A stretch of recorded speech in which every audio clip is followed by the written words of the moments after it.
Hi everyone, I'm going to be installing a Garmin Dash Cam today on my 2014 Kia Soul. This is the Garmin Mini 2. Just really quick, I'll show you what I have here. First, I have the Dongar Technologies power adapter. The way it works is basically if you have an OEM power source already, you plug in the adapter right here. And then if you have an auto dimming mirror, this plugs into your auto dimming mirror, so you'll still have power going to it. And then this is the USB-A outlet providing power to the dash cam.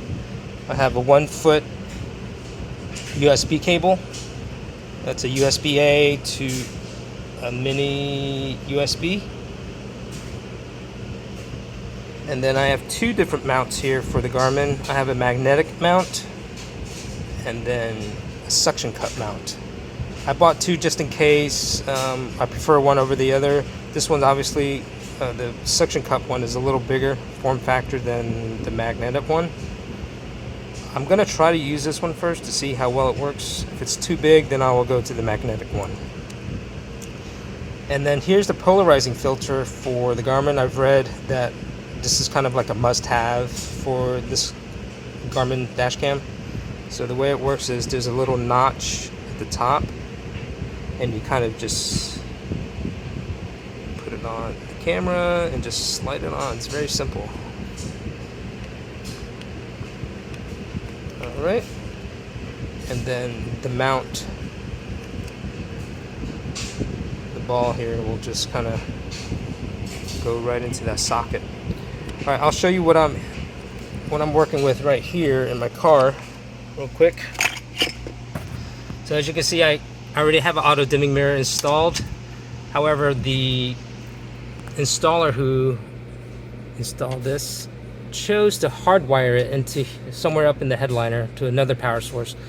But I already have this OEM plug that I found in my headliner, so you may or may not have this. I just happened to find it while I was kind of assessing my situation. I was just digging around up here and I found the source. So this OEM plug will plug into this. Oh, just really quick, the Dongar Technologies adapter doesn't come wrapped like this. I just wrapped it to make it a little neater, to make the USB face one way instead of the other. You don't have to do this, obviously. So this is where it plugs into. I can show you one-handed here. It kind of just goes in here. See that?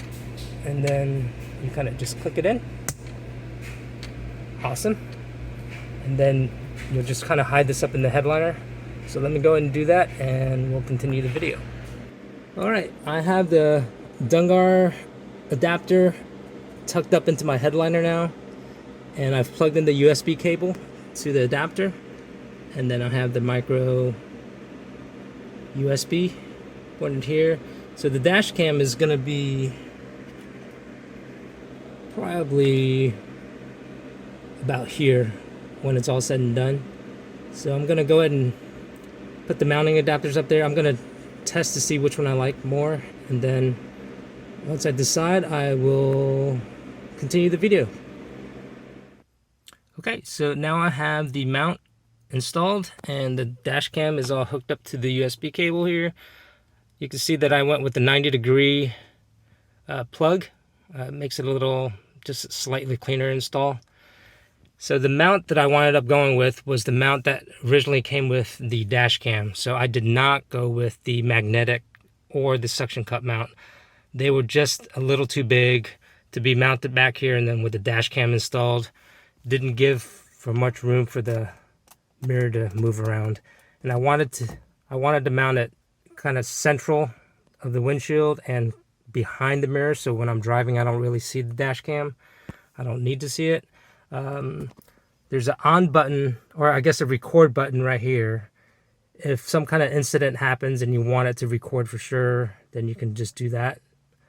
Push that button, and then this button right here is the audio button. If you want to record audio, the light will turn on. I can Turns on really quick. You guys can see. So you see that the green light means it's starting. So when it's on red, that means it's just recording. And then if you push this button, the audio, so you see the audio button on. So I probably will just have that off most of the time. I don't really want to record audio of my car. And so that's basically it. You just snap it into the socket here, and then it's all set. And let me show you the wiring right here. So the wiring, the dash cam goes up into the mirror base right here. Oops, sorry. Goes up through the mirror base, and then it travels up through this cover into the headliner. All right, so if you all have any questions, please feel free to leave a comment below and I will do my best to answer. Thank you.